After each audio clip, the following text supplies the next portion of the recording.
செய்திகளை வழங்குவதற்காக நான் அபிநயா. மாலை எக்ஸ்பிரஸ் செய்திகளை பார்ப்பதற்கு முன்பாக இந்த நேரத்திற்கான தலைப்புச் செய்திகளை பார்க்கலாம். நாளை அமலாகும் GST 2.0 மூலம் நாட்டின் வளர்ச்சி மேலும் வேகம் பெறும் என பிரதமர் நரேந்திர மோடி உறுதி. முதலீடுகள் அதிகரித்து பொருளாதாரம் வளர்ச்சி அடையும் என்றும் உரை. வருமான வரி சலுகை மற்றும் GST 2.0 இரண்டும் இரட்டை பரிசாகும். 2 சலுகைகளால் நாட்டு மக்களுக்கு 2.5 லட்சம் கோடி ரூபாய் சேமிப்பு ஏற்பட்டுள்ளது என்று பிரதமர் பெருமிதம். GST சீர்திருத்தத்தை பயன்படுத்தி சிறு குறு நிறுவனங்கள் உலகத்தர பொருட்களை உற்பத்தி செய்ய வேண்டும். பொதுமக்கள் இந்திய தயாரிப்புகளையே வீட்டில் பயன்படுத்த வேண்டும் என பிரதமர் நரேந்திர மோடி வலியுறுத்தல். GST குறைப்பால் 85,000 ரூபாய் வரை விலை குறையும் டிவி. ஏசி விலையும் சராசரியாக 4,500 ரூபாய் வரை குறைகிறது.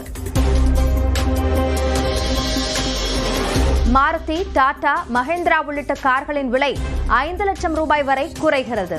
பெரும்பாலான நிறுவனங்களின் விலை குறைப்பு நாளை அமல். தூத்துக்குடியில் 30,000 கோடி ரூபாயில் 2 கப்பல் கட்டும் தளங்கள். 55,000 பேருக்கு வேலை கிடைக்கும் வகையில் அமைய உள்ளதாக முதலமைச்சர் மு.க. ஸ்டாலின் தகவல்.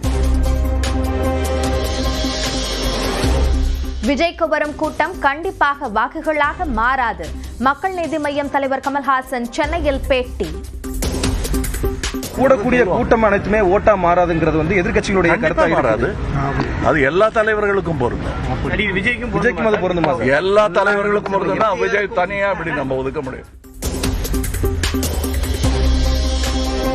சேலத்தில் அதிமுக பொதுச் செயலாளர் எடப்பாடி பழனிசாமியை சந்தித்தார் தமிழ்நாடு பாஜக தலைவர் நயினார் நாகேந்திரன்.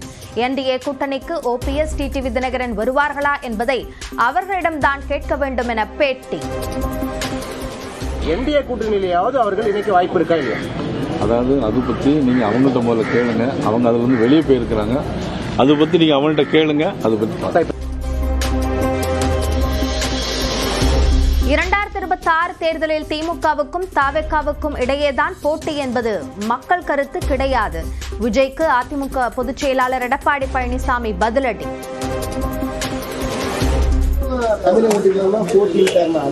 அவருடைய கருத்து, மக்களுடைய கருத்து வேற இல்லை. தவேகாவுக்கான அங்கீகாரத்தை கண்டு சிலர் அஞ்சி நடுங்குவதாக விஜய் அறிக்கை. பணிகளை இன்னும் தீவிரப்படுத்துவோம் என்றும் தொண்டர்களுக்கு அழைப்பு.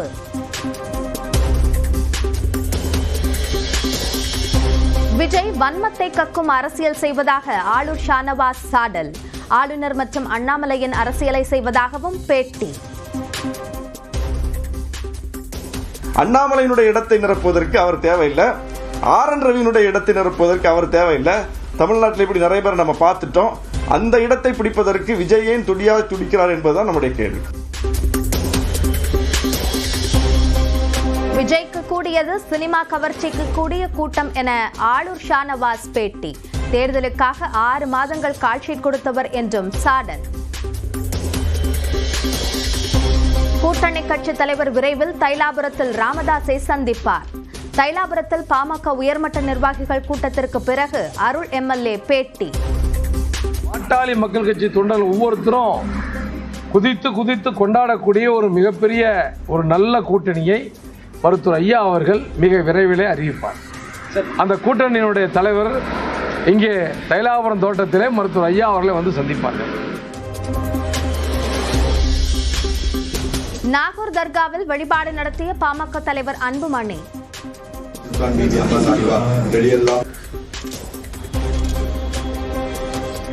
திமுக தவேகா இடையேதான் போட்டி என விஜய் பேசியது குறித்த கேள்விக்கு பதிலளிக்காமல் சென்றார். நடிகர்களை பற்றி தவறாக பேசும் யூடியூபர்களுக்கு முடிவு கட்ட வேண்டும். நடிகர் சங்க பொதுக்குழு கூட்டத்தில் வடிவேலு வலியுறுத்தல். மகாலய அமாவாசையொட்டி ராமேஸ்வரத்தில் முன்னோர்களுக்கு தர்ப்பணம் கொடுத்த மக்கள். மதுரை தப்பக்குளம் முக்தீஸ்வரர் கோயிலிலும் நீண்ட வரிசையில் நின்று தர்ப்பணம் கொடுத்தனர். கீழடியோடு மகாபாரதத்தை தொடர்புபடுத்தும் சூழ்ச்சி நடக்கிறது. மதுரையில் நடந்த முற்போக்கு எழுத்தாளர்கள் கூட்டத்தில் மத்திய தொல்லியல் துறை இயக்குனர் அமர்நாத் பேச்சு. மத்திய அரசின் ஒப்பந்தத்தை ஏற்றால்தான் சமக்கிர சிக்ஷா கல்வி நிதி என மத்திய அமைச்சர் தர்மேந்திர பிரதான் திட்டவட்டம். அரசியல் வேண்டாம் என தமிழ்நாடு அரசுக்கு வேண்டுகோள். மாலை எக்ஸ்பிரஸ் செய்திகளை பார்க்கலாம். மத்திய அரசு கொண்டு வந்துள்ள ஜிஎஸ்டி சீரமைப்பினால் நாட்டின் வளர்ச்சி வேகம் எடுக்கும் என பிரதமர் நரேந்திர மோடி நம்பிக்கை தெரிவித்துள்ளார். இது குறித்து நாட்டு மக்களுக்கு உரையாற்றியவர் தொழில் முதலீடுகள் அதிகரிக்கும் என்றார். भारत की ग्रोथ स्टोरी को एक्सेलरेट करेंगे, कारोबार को और आसान बनाएंगे, निवेश को और आकर्षक बनाएंगे. கடந்த 11 ஆண்டுகளில் 25 கோடி மக்கள் வறுமை கோட்டுக்கு கீழிருந்து மீண்டுள்ளதாக பிரதமர் நரேந்திர மோடி கூறினார். நாட்டு மக்களுக்கு உரையாற்றிய பிரதமர் மோடி வருமான வரி குறைப்பு, ஜிஎஸ்டி வரி சீர்திருத்தம் ஆகியவை ஏழை நடுத்தர மற்றும் வறுமை கோட்டிற்கு கீழிருந்து மீண்டவர்களுக்கு கிடைத்த இரட்டை பரிசு என்று கூறினார். अब गरीब को, मिडिल क्लास को एक तरह से डबल बोनांजा मिल रहा है. ஜிஎஸ்டி சீர்திருத்தம் மூலம் நாட்டு மக்களின் சேமிப்பு அதிகரிக்கும் என பிரதமர் நரேந்திர மோடி தெரிவித்தார். நாட்டு மக்களுக்கு உரையாற்றியவர் இதனை கூறினார். इस जीएसटी बचत उत्सव में आपकी बचत बढ़ेगी और आप अपनी पसंद की चीजों को और ज्यादा आसानी से खरीद पाएंगे. हमारे देश के गरीब, मध्यम वर्गीय लोग, न्यू मिडिल क्लास, युवा, किसान, महिलाएं, दुकानदार, व्यापारी, उद्यमी, सभी को ये बचत उत्सव का बहुत फायदा होगा. ஜிஎஸ்டி சீர்திருத்தத்தால் தினமும் பயன்படுத்தும் பொருட்களின் விலை பெருமளவில் குறைகிறது என பிரதமர் நரேந்திர மோடி பேசினார். இதற்கு முன்பு 12% இருந்த 99% பொருட்களின் மீதான வரி 5% குறைக்கப்பட்டிருப்பதாக அவர் தெரிவித்தார். इसका मतलब है रोजमर्रा के इस्तेमाल की ज्यादातर चीजें और सस्ती हो जाएगी. खाने पीने का सामान, दवाइयां, साबुन, ब्रश, पेस्ट, स्वास्थ्य और जीवन बीमा, ऐसे अनेकों सामान, अनेकों सेवाएं या तो टैक्स फ्री होगी या फिर केवल 5% टैक्स देना होगा. நாட்டு மக்கள் அனைவரும் சுதேசி பொருட்களை மட்டுமே வாங்க முன்வர வேண்டும் என பிரதமர் மோடி அழைப்பு விடுத்துள்ளார். நாட்டு மக்களுக்கு உரையாற்றிய பிரதமர் மோடி சிறு குறு மற்றும் நடுத்தர நிறுவனங்கள் சர்வதேச தரத்திலான பொருட்களை தயாரிக்க வேண்டும் என்றும் இந்தியர்களின் வியர்வையில் உருவான சுதேசி பொருட்களை வாங்க மக்கள் முன்வர வேண்டும் என்றும் கேட்டுக்கொண்டார். हम वो सामान खरीदें जो मेड इन इंडिया हो, जिसमें हमारे देश के नौजवानों की मेहनत लगी हो. தூத்துக்குடியில் 30,000 கோடி ரூபாய் மதிப்பில் அமைய உள்ள 2 கப்பல் கட்டும் தளங்கள் மூலம் 55,000 பேருக்கு வேலைவாய்ப்பு கிடைக்கும் என முதலமைச்சர் மு.க. ஸ்டாலின் தெரிவித்துள்ளார். இதுகுறித்து எக்ஸ் பக்கத்தில் பதிவிட்டுள்ள அவர், தென் தமிழ்நாட்டின் வளர்ச்சிக்கு புதியதொரு அடித்தளமாக இவை அமையும் என குறிப்பிட்டுள்ளார். மேலும் கப்பற்கலையில் தமிழரின் பெருமைமிகு வரலாற்றை சங்க பாடல்கள் சொல்லும் என பதிவிட்டிருக்கிறார். நாகையில் பரப்புரை மேற்கொண்ட தவிக தலைவர் விஜய் பல்வேறு பொய்களை கூறியதாக விசிகாவைச் சேர்ந்த நாகப்பட்டினம் தொகுதி எம்எல்ஏ ஆளூர் ஷானவாஸ் தெரிவித்துள்ளார். சென்னையில் நியூஸ் 18 தமிழ்நாடுக்கு பேட்டியளித்த அவர், ஆளுநர் ஆர்.என். ரவியும் அண்ணாமலையும் அமைதியாகிவிட்டதால் அவர்களின் வேலையை விஜய் செய்வதாக கூறினார். அவர் திருச்சியில போய் பேசினதும் முழுக்க ஃபேக்சுவல் எரர், பொய், அவதூறு. நாகப்பட்டினத்தில் ரொம்ப எக்ஸ்ட்ரீமா போயிட்டார். நாகப்பட்டினத்தில் உண்மையிலேயே மக்களுக்கு இருக்கக்கூடிய பிரச்சனையை அவர் பேசினால் நானும் இணைகிறேன் அவர் குரலோடு. அந்த இடத்தில் நிறைவேற்றப்படாத கோரிக்கைகள் குறித்து அவர் பேசி இந்த மக்களின் குரலுக்கு வலு சேர்த்தால் அது நியாயம். ஆனா அவர் மக்கள் பிரச்சனைகளை பேசல, அவர் பொய் சொல்லிட்டு போயிருக்காரு.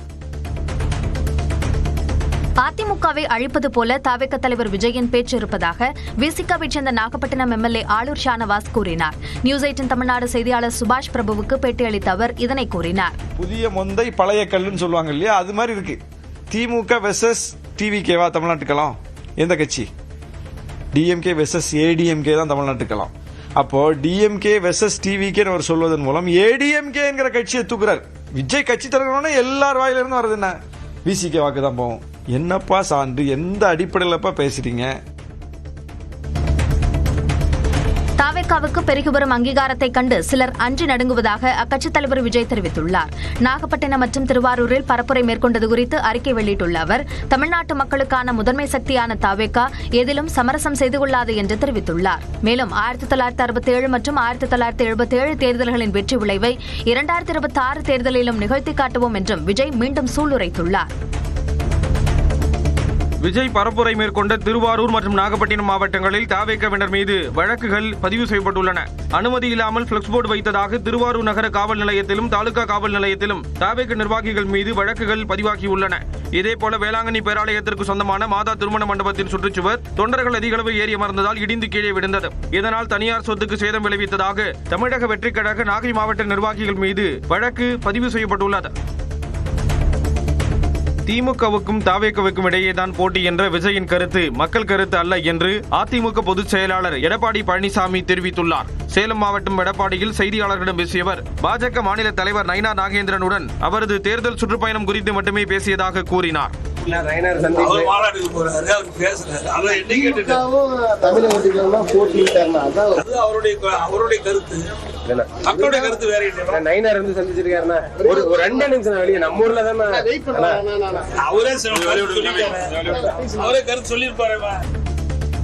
தாவேகா தலைவர் விஜய்க்கு வரும் கூட்டமெல்லாம் வாக்குகளாக மாறாது என மக்கள் நீதி மய்யம் தலைவரும் மாநிலங்களவை உறுப்பினருமான கமல்ஹாசன் தெரிவித்துள்ளார். சென்னையில் பேட்டியளித்தவர் இதனை கூறினார். கூட்டம் அனைத்துமே ஓட்டா மாறாதுங்கிறது வந்து எதிர்கட்சிகளுடைய கருத்தாக மாறாது. அது எல்லா தலைவர்களுக்கும் பொருந்தும். விஜய்க்கும் அது பொருந்துமா? எல்லா தலைவர்களுக்கும் பொருந்தும்னா விஜய் தனியா அப்படி நம்ம ஒதுக்க முடியும். எனக்கும் பொருந்தும். எல்லா தலைவர்களுக்கும், இந்தியாவில் இருக்க எல்லா தலைவர்களுக்கும் கூட்டம் சேர்த்துட்டா அது ஓட்டா மாறாது. இடைவேளைக்கு பிறகு செய்திகளை தொடர்ந்து பார்க்கலாம்.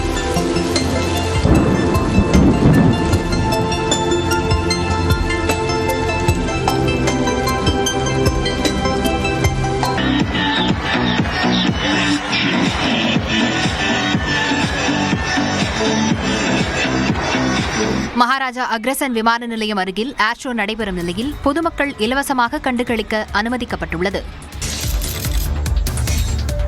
புரட்டாசி மாதம் என்பதால் மீன் சந்தைகள் மக்கள் கூட்டமின்றி வெறிச்சோடி காணப்பட்டது. சென்னை காசிமேடு சந்தைக்கு மீன்வரத்து அதிகரித்த போதிலும் புரட்டாசி மாதத்தின் முதல் ஞாயிறு, மகாலய அமாவாசை உள்ளிட்ட காரணங்களால் மக்கள் பெரிய அளவில் திரளவில்லை.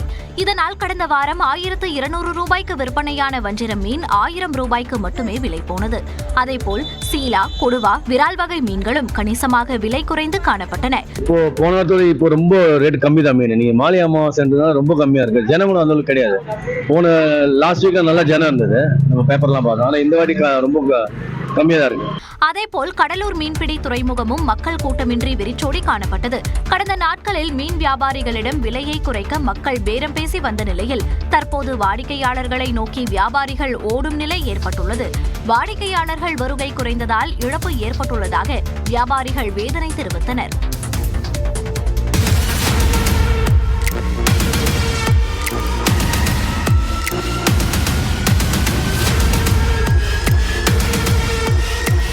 அமெரிக்காவுடன் போர் பதற்றம் அதிகரித்து வரும் நிலையில் வெனிசுலாவில் குடிமக்களுக்கு அந்நாட்டு ராணுவம் போர் பயிற்சி அளித்து வரும் காட்சிகள்தான் இவை. தென் அமெரிக்க நாடான வெனிசுலாவிலிருந்து போதைப் பொருட்கள் அமெரிக்காவுக்கு கடத்தி வரப்படுவதாக குற்றஞ்சாட்டி வரும் அதிபர் ட்ரம்ப் படகுகள் மீது தாக்குதல் நடத்தி அழிக்க கடற்படைக்கு உத்தரவிட்டுள்ளார். அதன்படி போதைப் பொருள் கடத்தி வந்ததாக கடந்த 2 வாரங்களில் 3 வெனிசுலா படகுகளை அமெரிக்க கடற்படை தாக்கி அழித்தது. இந்த தாக்குதலில் 17 பேர் உயிரிழந்தனர். இதன் காரணமாக இரு நாடுகளிடையே போர் பதற்றம் அதிகரித்துள்ளது. வெனிசுலா அரசு தங்கள் நாட்டு குடிமக்களுக்கு போர் தளவாடங்களை கையாள்வது குறித்து பயிற்சி அளித்து வருகிறது. தலைநகர் காரகஸ் உட்பட நாடு முழுவதும் 5300 இடங்களில் மக்களுக்கு பயிற்சி அளிக்கப்பட்டு வருகிறது. இதேபோன்று முக்கிய சாலைகளில் ராணுவ டேங்குகள் அணிவகுப்பு நடத்தப்படுகிறது. இதில் நூற்றுக்கணக்கான குடிமக்கள் ஆர்வத்துடன் பங்கேற்று பேரணி சென்றனர். தனது தேர்தல் பரப்புரையில் பங்கேற்குமாறு எடப்பாடி பழனிசாமியை சந்தித்து நேரில் அழைப்பு விடுத்த பாஜக மாநில தலைவர் நயினார் நாகேந்திரன் தமிழ்நாட்டில் ஆட்சி மாற்றம் வருவது நிச்சயம் என்று தெரிவித்தார். அதிமுக பொதுச் செயலாளர் எடப்பாடி பழனிசாமியை சேலம் நெடுஞ்சாலை நகரில் உள்ள அவரது இல்லத்தில் பாஜக மாநில தலைவர் நயினார் நாகேந்திரன் சந்தித்து பேசினார். அப்போது வரும் 11ஆம் தேதி தான் தொடங்க உள்ள பரப்புரை பயணத்தில் பங்கேற்கும்படி எடப்பாடி பழனிசாமிக்கு அழைப்பு விடுத்தார். அதன் பின்னர் செய்தியாளர்களிடம் பேசிய அவர் பிரதமர் மோடியின் பிறந்தநாள் நிகழ்ச்சிகள் தொடர்பாக எடப்பாடி பழனிசாமியுடன் பேசியதாகவும் இந்த சந்திப்பு மரியாதை நிமித்தமானது என்றும் கூறினார். அணிகள் இணைப்பு அதே போன்று அவர் டெல்லியில போய் அமித்ஷா சந்திச்சிருந்தாரு. இது தொடர்பா ஏதோ முடிவு நாங்க அது பற்றி எதுமான கருத்து நாங்க பேசிக்கிறோங்க. தமிழ்நாட்டில் ஆட்சி மாற்றம் வருவது நிச்சயம் என்றும் அவர் தெரிவித்தார். இதனால் அதிகாரிகள் தான் வேலை விட்டுட்டு அவங்க வீதி வீதியா போயிட்டு இருக்காங்களே தவிர எந்த ஒரு மக்கள் நலனும் அதில் இருக்கிற மாதிரி எங்களுக்கு தெரியல. ஆக நிச்சயமா தேர்தல் வரும்போது எப்படி இருந்தாலும் மக்கள் ஒரு மிகப்பெரிய மாற்றத்தை உருவாக்கால் என்பது மட்டும் எங்களுக்கு தெரிகிறது. அதிமுக அணிகள் இணைப்பு பற்றி EPS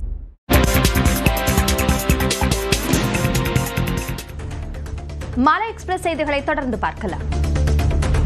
ஜிஎஸ்டி வரி குறைப்பு திங்கட்கிழமை அமலுக்கு வரும் நிலையில் அன்றாடம் பயன்படுத்தும் பொருட்கள் பலவற்றின் விலை பெருமளவில் குறைய உள்ளது. பரோட்டா, ரொட்டி, சப்பாத்தி போன்ற உணவுப் பொருட்களுக்கு வரி விலக்கு அளிக்கப்பட்டுள்ளதால் அதன் விலை ₹5 வரை குறைய உள்ளது. பென்சில்கள், அழிப்பான்கள், நோட்டு புத்தகங்கள், உயிர்காக்கும் மருந்துகள் மற்றும் தனிநபர் ஆயுள் காப்பீட்டு சந்தா தொகைக்கும் வரி விலக்கு அளிக்கப்பட்டுள்ளது.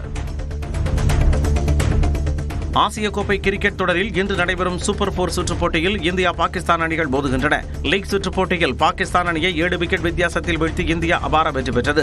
கடந்த போட்டியில் விளையாடாத வேகப்பந்து வீச்சாளர் பும்ரா இன்றைய போட்டியில் களமிறங்குவார் என தெரிகிறது. முந்தைய போட்டியின் போது இந்திய வீரர்கள் கைகுலுக்க மறுத்த விவகாரத்தில் போட்டி நடுவரான ஆன்டி பைகிராப்டை தொடரில் இருந்து நீக்க வேண்டும் என பாகிஸ்தான் விடுத்த கோரிக்கையை ICC நிராகரித்த நிலையில் இன்று இரவு 8 மணிக்கு தொடங்கவுள்ள போட்டியிலும் நடுவராக ஆன்டி பைகிராப்ட் நியமிக்கப்பட்டுள்ளார்.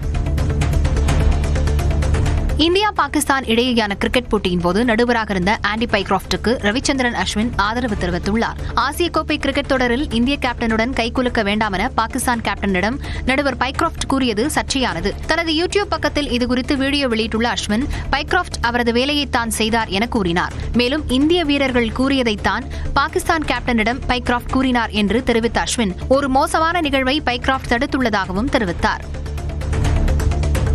தாதா சாஹேப் பால்கே விருது தனக்கான அங்கீகாரம் என மலையாள நடிகர் மோகன்லால் தெரிவித்துள்ளார். மலையாள நடிகர் மோகன்லாலுக்கு 2023ஆம் ஆண்டுக்கான தாதா சாஹேப் பால்கே விருது வழங்கப்படும் என்று மத்திய தகவல் மற்றும் ஒலிபரப்பு அமைச்சகம் அறிவித்தது. இந்நிலையில் கொச்சியில் செய்தியாளர்களை சந்தித்த மோகன்லால், தாதா சாஹேப் பால்கே விருது அறிவிக்கப்பட்டது மலையாள சினிமாவுக்கு பெருமை சேர்க்கும் சாதனை என்றார்.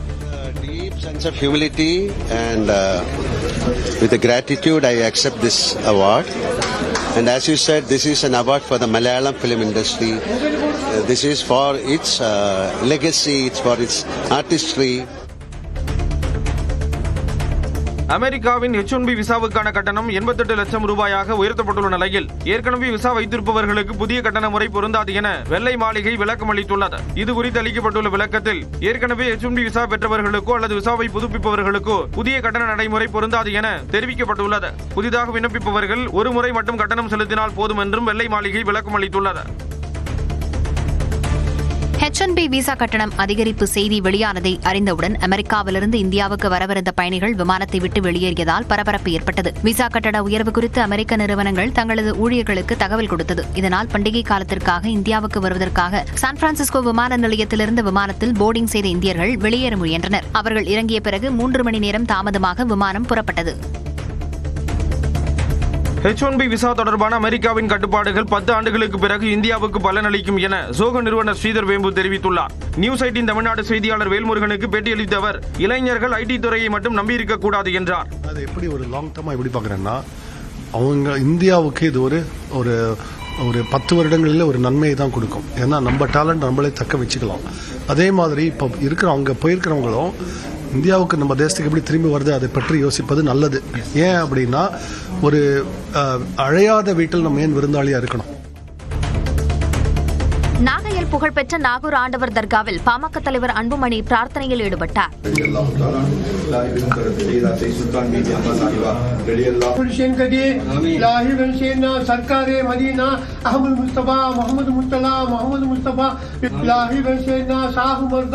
நாகூர் ஆண்டவர் தமிழ்நாட்டிற்கு நல்ல மாற்றத்தை கொண்டு வருவார் என்றும் கூறினார். நாகூர் ஆண்டவர் தமிழ்நாட்டிற்கு ஒரு நல்ல மாற்றத்தை கொண்டு வருவார், நிச்சயமாக கொண்டு வருவார். கூட்டணி கட்சி தலைவர்கள் விரைவில் ராமதாஸை சந்திப்பார்கள் என பாமக எம்எல்ஏ அருள் தெரிவித்தார். விழுப்புரம் அடுத்த தைலாபுரம் தோட்டத்தில் பாமக நிறுவனர் ராமதாஸ் தரப்பில் உயர்மட்ட நிர்வாகிகள் கூட ஆலோசனை கூட்டம் நடைபெற்றது. தொடர்ந்து செய்தியாளர்களை சந்தித்த பாமக எம்எல்ஏ அருள் கூட்டணி குறித்து விரைவில் அறிவிப்பு வெளியாகும் என்றார். கூட்டணி சம்பந்தமாக நல்ல செய்தியை, மக்களெல்லாம் விரும்பக்கூடிய செய்திகளை பாட்டாளி மக்கள் கட்சி தொண்டர்கள் ஒவ்வொருத்தரும் குதித்து கொண்டாடக்கூடிய ஒரு மிகப்பெரிய ஒரு நல்ல கூட்டணியை மருத்துவர் ஐயா அவர்கள் மிக விரைவிலே அறிவிப்பார். தனது தேர்தல் பரப்புரையில் பங்கேற்குமாறு எடப்பாடி பழனிசாமியை சந்தித்து நேரில் அழைப்பு விடுத்த பாஜக மாநில தலைவர் நயினா நாகேந்திரன் தமிழ்நாட்டில் ஆட்சி மாற்றம் வருவது நிச்சயம் என்று தெரிவித்தார். அதிமுக பொதுச் செயலாளர் எடப்பாடி பழனிசாமியை சேலம் நெடுஞ்சாலை நகரில் உள்ள அவரது இல்லத்தில் பாஜக மாநில தலைவர் நயினா நாகேந்திரன் சந்தித்து பேசினார். பின்னர் செய்தியாளர்களிடம் பேசிய அவர் தமிழ்நாட்டில் ஆட்சி மாற்றம் வருவது நிச்சயம் என்று தெரிவித்தார். முக்கியமா தேர்தல் வரும்போது எப்படி இருந்தாலும் மக்கள் ஒரு மிகப்பெரிய மாற்றத்தை உருவாக்கால் என்பது மட்டும் எங்களுக்கு தெரிகிறது.